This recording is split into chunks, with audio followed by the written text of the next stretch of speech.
La première année de notre séjour à Cadène avait atteint son terme, sans que rien changeât dans notre situation. Quand Élénore me trouvait sombre ou abattu, elle s'affligeait d'abord, se blessait ensuite et m'arrachait par ses reproches l'aveu de la fatigue que j'aurais voulu déguiser. De mon côté, quand Élénore paraissait contente, je m'irritais de la voir jouir d'une situation qui me coûtait mon bonheur, et je la troublais dans cette courte jouissance par des insinuations qui l'éclairaient sur ce que j'éprouvais intérieurement. Nous nous attaquions donc tour à tour par des phrases indirectes pour reculer ensuite dans des protestations générales et de vagues justifications, et pour regagner le silence. Car nous savions si bien mutuellement tout ce que nous allions nous dire, que nous nous taisions pour ne pas l'entendre. Quelquefois, l'un de nous était prêt à céder, mais nous manquions le moment favorable pour nous rapprocher. Nos cœurs, défiants et blessés, ne se rencontraient plus. Je me demandais souvent pourquoi je restais dans un état si pénible. Je me répondais que si je m'éloignais d'Élénore, elle me suivrait et que j'aurais provoqué un nouveau sacrifice. Je me dis enfin qu'il fallait la satisfaire une dernière fois et qu'elle ne pouvait plus rien exiger quand je l'aurais replacée au milieu de sa famille. J'allais lui proposer de la suivre en Pologne quand elle reçut la nouvelle que son père était mort subitement. Il l'avait instituée son unique héritière, mais son testament était contredit par des lettres postérieures que des parents éloignés menaçaient de faire valoir. Élénore, malgré le peu de relations qui subsistaient entre elle et son père, fut douloureusement affectée de cette mort. Elle se reprocha de l'avoir abandonnée. Bientôt, elle m'accusa de sa faute. « Vous m'avez fait manquer, me dit-elle, à un devoir sacré. Maintenant, il ne s'agit que de ma fortune. Je vous l'immolerai plus facilement encore. Mais certes, je n'irai pas seul dans un pays où je n'ai que des ennemis à rencontrer. » Je n'ai voulu, lui répondis-je, vous faire manquer à aucun devoir. J'aurais désiré, je l'avoue, que vous daignassiez réfléchir que moi aussi, je trouvais pénible de manquer au mien. Je n'ai pu obtenir de vous cette justice. Je me rends, Élénore. Votre intérêt l'emporte sur toute autre considération. Nous partirons ensemble quand vous le voudrez. Nous nous mîmes effectivement en route. Les distractions du voyage, la nouveauté des objets, les efforts que nous faisions sur nous-mêmes ramenaient de temps à autre entre nous quelques restes d'intimité. La longue habitude que nous avions l'un de l'autre, les circonstances variées que nous avions parcourues ensemble, avaient attaché à chaque parole, presque à chaque geste, des souvenirs qui nous replaçaient tout à coup dans le passé et nous remplissaient d'un attendrissement volontaire, comme les éclairs traversent la nuit sans la dissiper. Nous vivions, pour ainsi dire, d'une espèce de mémoire du cœur, assez puissante pour que l'idée de nous séparer nous fût douloureuse, trop faible pour que nous trouvassions du bonheur à être unis. Je me livrais à ces émotions pour me reposer de ma contrainte habituelle. J'aurais voulu donner à Élénore des témoignages de tendresse qui la contentassent. Je reprenais quelquefois avec elle le langage de l'amour, mais ces émotions et ce langage ressemblaient à ces feuilles pâles et décolorées qui, par un reste de végétation funèbre, croissent languissamment sur les branches d'un arbre déraciné. Élénore obtint dès son arrivée d'être rétablie dans la jouissance des biens qu'on lui disputait, en s'engageant à n'en pas disposer que son procès ne fût décidé. Elle s'établit dans une des possessions de son père. Le mien, qui n'abordait jamais avec moi dans ses lettres aucune question directement, se contenta de les remplir d'insinuations contre mon voyage.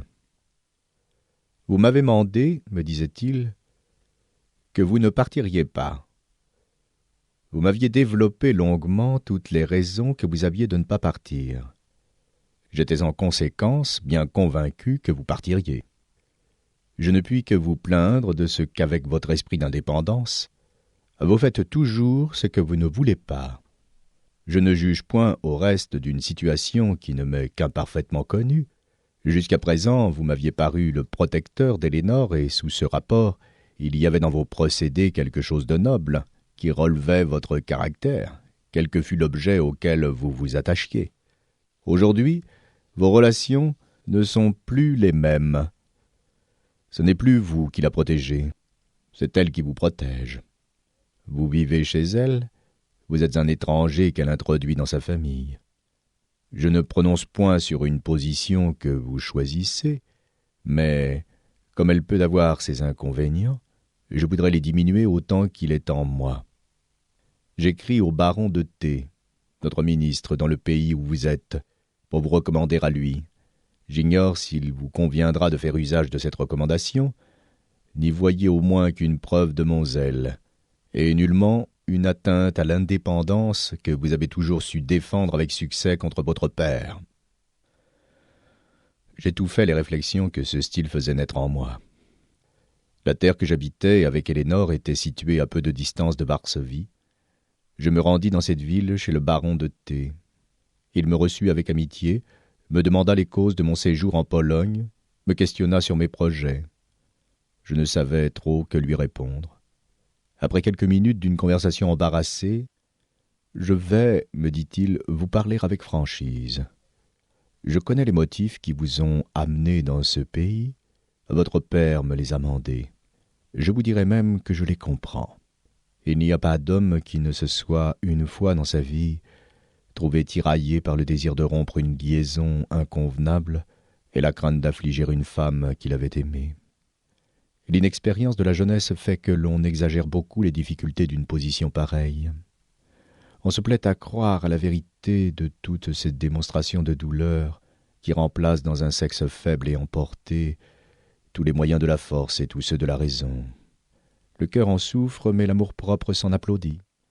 Et tel homme qui pense de bonne foi s'immoler au désespoir qu'il a causé ne se sacrifie dans le fait qu'aux illusions de sa propre vanité. Il n'y a pas une de ces femmes passionnées dont le monde est plein qui n'ait protesté qu'on la ferait mourir en l'abandonnant. Il n'y en a pas une qui ne soit encore en vie et qui ne soit consolée. Je voulus l'interrompre. « Pardon, me dit-il, mon jeune ami, si je m'exprime avec un peu trop de ménagement. Mais le bien qu'on m'a dit de vous, les talents que vous annoncez, la carrière que vous devriez suivre, tout me fait une loi de ne rien vous déguiser. Je lis dans votre âme malgré vous et mieux que vous. Vous n'êtes plus amoureux de la femme qui vous domine et qui vous traîne après elle. Si vous l'aimiez encore, vous ne seriez pas venu chez moi.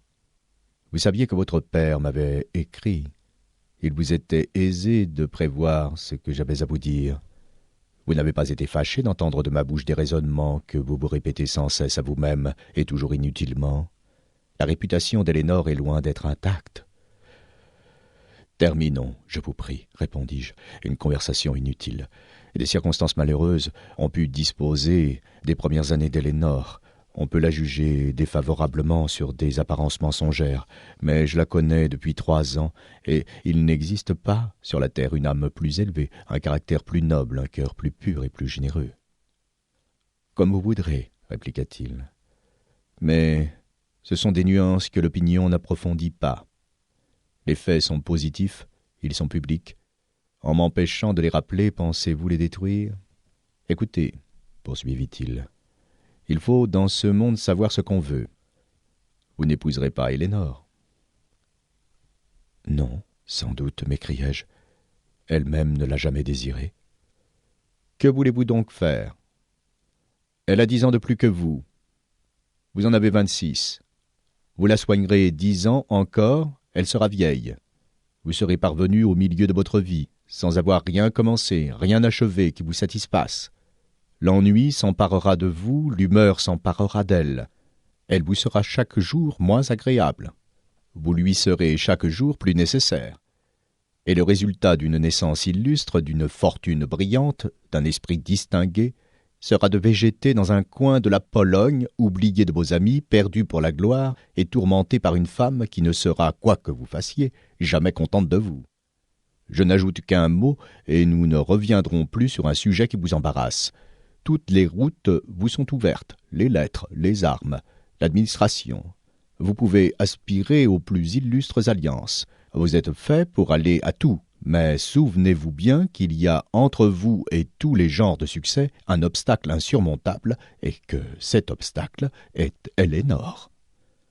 « J'ai cru vous devoir, monsieur, lui répondis-je, de vous écouter en silence. Mais je me dois aussi de vous déclarer que vous ne m'avez point ébranlé.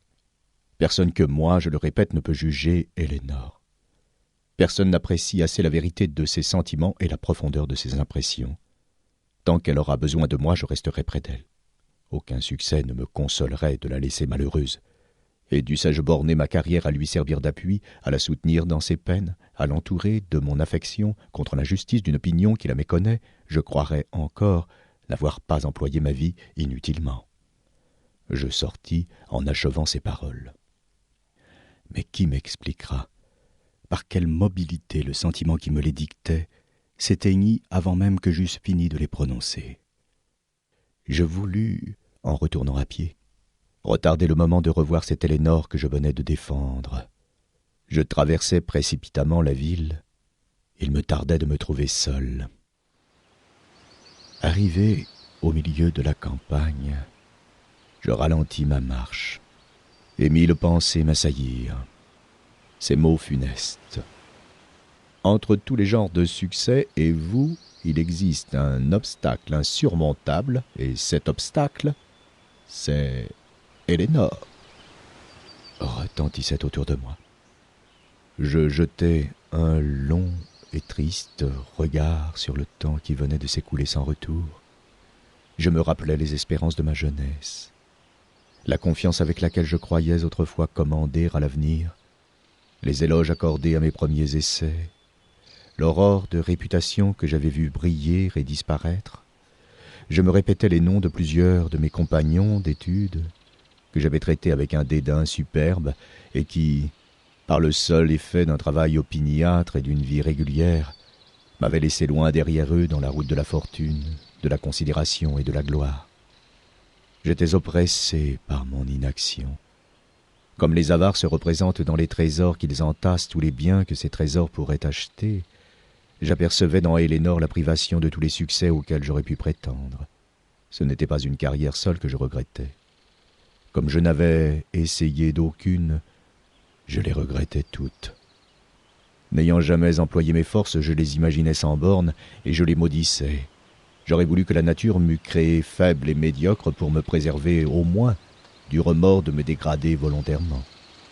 Toute louange, toute approbation pour mon esprit ou mes connaissances me semblait un reproche insupportable.